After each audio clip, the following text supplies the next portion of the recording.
Good Saturday afternoon, everybody. Welcome back to another video. And we are one more day to the end of July. And my God, it has been a long month. But we are finally at this point. Today, I'm back in my library with my friends. And they're going to have more friends. So I'm going to go ahead and give you my July book haul. And apparently I have something here that I have never done throughout all these book hauls. I'm actually going to go ahead and unbox my Book of the Month box. So without any further ado, Book of the Month is a monthly subscription box that caters to readers, where you have 5 selections. You pick one, and that goes for your credit, and you get 2 additional books for $9.99 a piece, and your subscription starts at $9.99. But as you progress, your subscription starts at $14.99 with an additional 2 books for $9.99 a piece.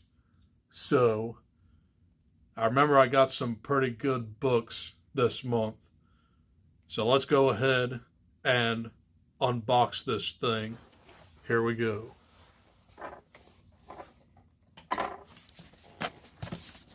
And this is usually what it comes in. So let's see what I got.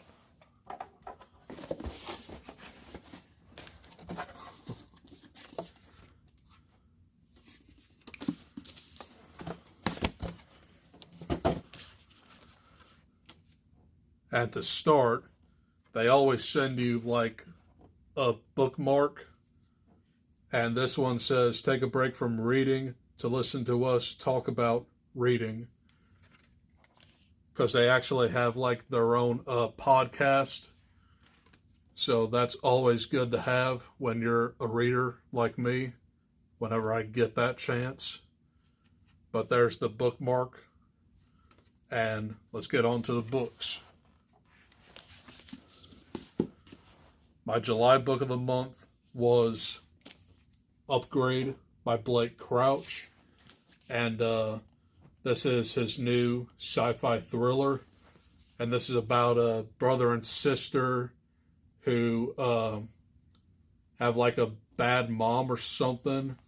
And she lets them become upgraded to have like special abilities or like higher intelligence.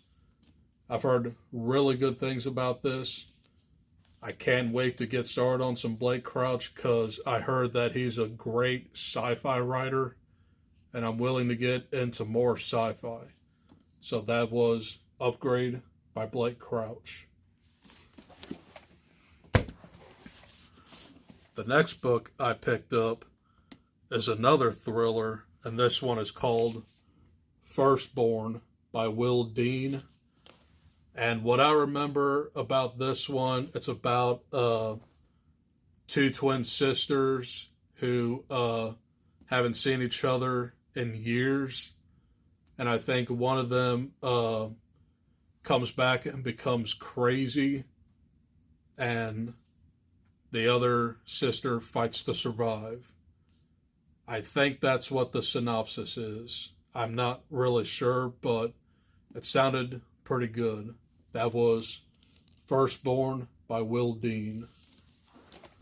And the last book I got, this is a literary fiction, and I think I'm just going to go ahead and read the synopsis, but that is Tomorrow and Tomorrow and Tomorrow by Gabrielle Zevin.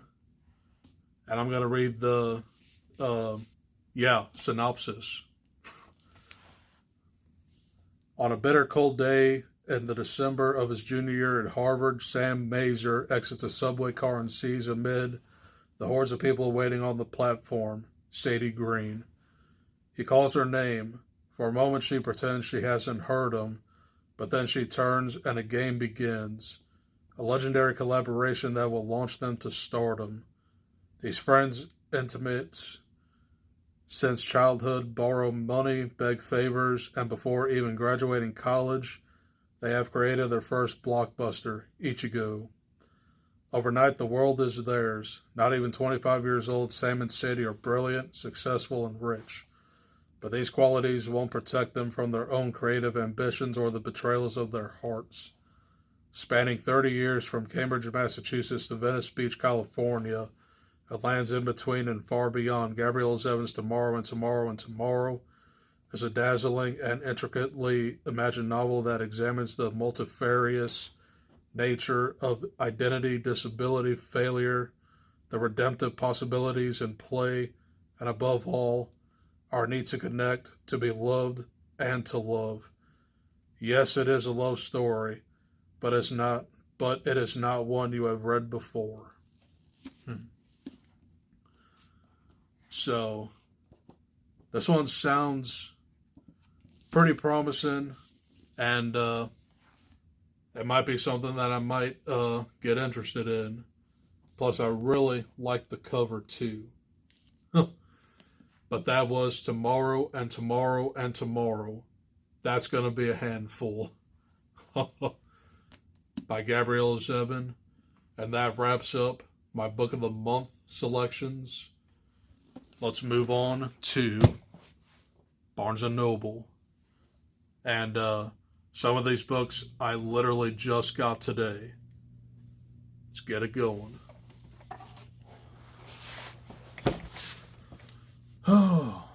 Okay, I'm back. Let's keep it going. The first book I want to show off from Barnes & Noble was Ring by Koji Suzuki. And this is a Japanese horror novel based around The Ring, which is about like a mysterious videotape. If you watch it, you get a mysterious call that says you'll die in 7 days. So this is a classic horror property. Everybody knows The Ring, so I'm definitely interested in the novel. That was Ring by Koji Suzuki. Next up, and I know I already had this in hardcover, but this is going to be my next Stephen King read. That is Far Past Midnight. And this is his second collected novella collection. This contains The Langoliers, The Secret Window, Secret Garden, The Library Policeman, and The Sundog. So, I'm definitely going to read this after Nightmares and Dreamscapes, which I am on the 10th story, I want to say, called The Moving Finger. But this is up next. That was Far Past Midnight. Next is The Ruins by Scott Smith.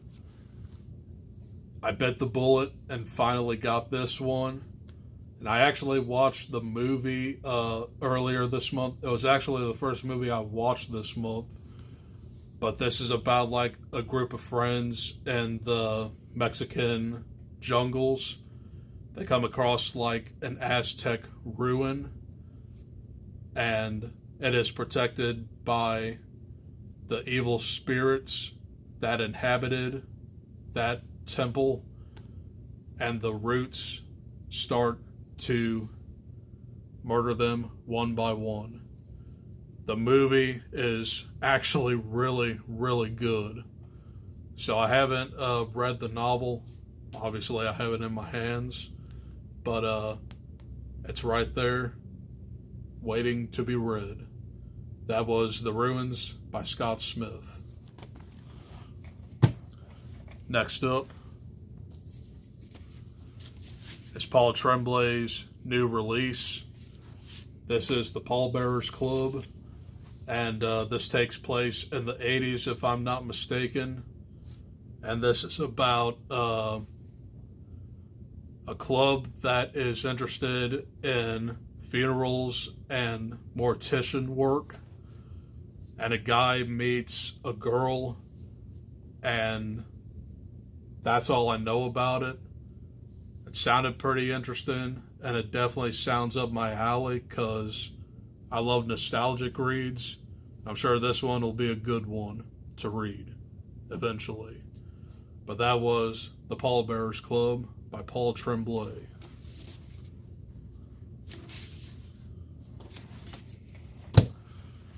Next up is one of my 3 graphic novels I got, and that one is Batman Under the Red Hood. And this is a very famous Batman graphic novel. And this is actually by Judd Winnick, Doug Monkey, Shane Davis, Eric Battle, and Paul Lee. And this introduces Jason Todd as the Red Hood, which is kind of like an adversary that is just as good as Batman. Definitely can't wait to read this one. It's a pretty thick one, but here are some pictures. Yep, pretty much.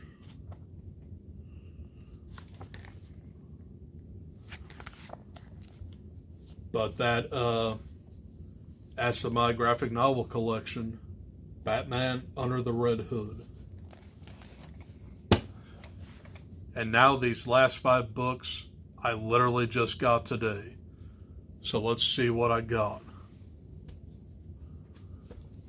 First book I want to show off is Quarter to Midnight by Darcy Coates. Another one that I've never heard of. But this collects 15 tales of horror and suspense. I literally never heard of this one until I watched Zach's Books book haul video last night, and he had it. So I'm expanding my Darcy Coates collection. But this one will probably be a pretty good one, and I definitely can't wait to read it. That was Quarter to Midnight. Next, and these 2 are my first Marvel graphic novels. First one is Spider-Man, The Amazing Spider-Man, Green Goblin Returns by Nick Spencer, Federico Vicentini, Ryan Otley, Humberto Ramos, Mark Bagley. And just going to read the back. Nick Spencer and a host of creators celebrate 850 issues of Amazing Spider-Man by pushing the web slinger harder than ever before. The resurrected Sin Eater has leveled up thanks to Kindred, and just as his reign of terror reaches riot level, the Green Goblin returns. Norman Osborn is back, and his troubled past will haunt both him and Peter Parker. Spidey has been through a lot over the years, and even his worst moments have just been a prelude to this. Can he get by with a little help from his friends, Miles Morales, Spider-Woman, Ghost Spider, Spider-Girl, and Madam Web assemble as the Order of the Web is born? So, of course, I'm a major fan of Spider-Man, and I've never, ever read any of the comics. So I just picked this up on a whim, and it definitely looks pretty badass. So let's see some pictures.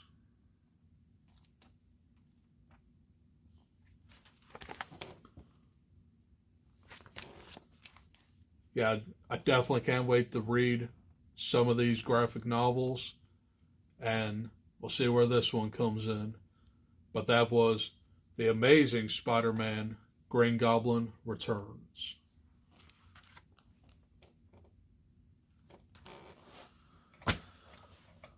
Next is Thor.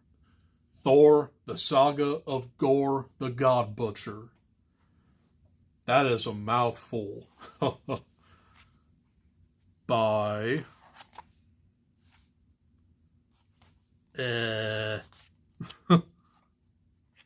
some people.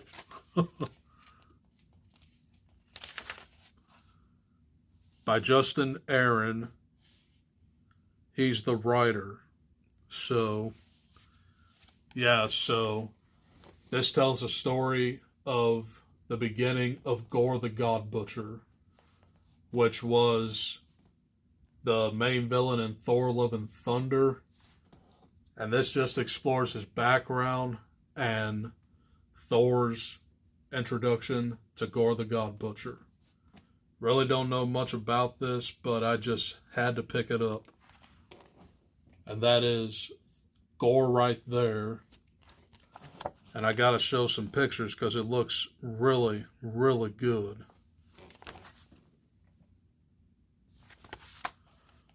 But yeah, that was Thor, the Saga of Gore the God Butcher. 2 more books. Next one I want to show off is Outside by Ragnar Nassen, something like that. And it says, 4 friends, 1 night, not everyone will survive. So this kind of sounds like a survival story in the middle of winter. And there might be a killer on the loose. That's all I really know about it. And I definitely can't wait to get to it. That was Outside by Ragnar Nassen. Yeah. The last book is Aurora by David Kipp. And this one sounded really good too. And I'm just going to read the synopsis. In Aurora, Illinois, Aubrey Wheeler is just trying to get by after her semi-criminal husband splits, leaving behind his unruly teenage son. Then the lights go out, not just in Aurora, but across the globe. A solar storm has knocked out power almost everywhere. Suddenly, all problems are local, very local, and Aubrey must assume the mantle of fierce protector of her suburban neighborhood. Across the country lives Aubrey's estranged brother Tom, a fantastically wealthy, neurotically overpowered Silicon Valley CEO. He plans to ride out the crisis in a gilded desert bunker he built for maximum comfort and security. But the complicated history between the siblings is far from over, and what feels like the end of the world is just the beginning of several long overdue reckonings, which not everyone will survive. Aurora is suspenseful storytelling, both large-scale and small, at its finest. Yeah, I was definitely hooked on this synopsis alone. That was Aurora by David Kipp. And that marks the end of yet another book haul. Hope you guys enjoyed the video. And coming up in the next couple days, I'll film my movies I watched in July. It's probably going to be another long video. But can't wait to share that one with you guys. And I'll see you guys in the next one. Adios. Enjoy the rest of your Saturday.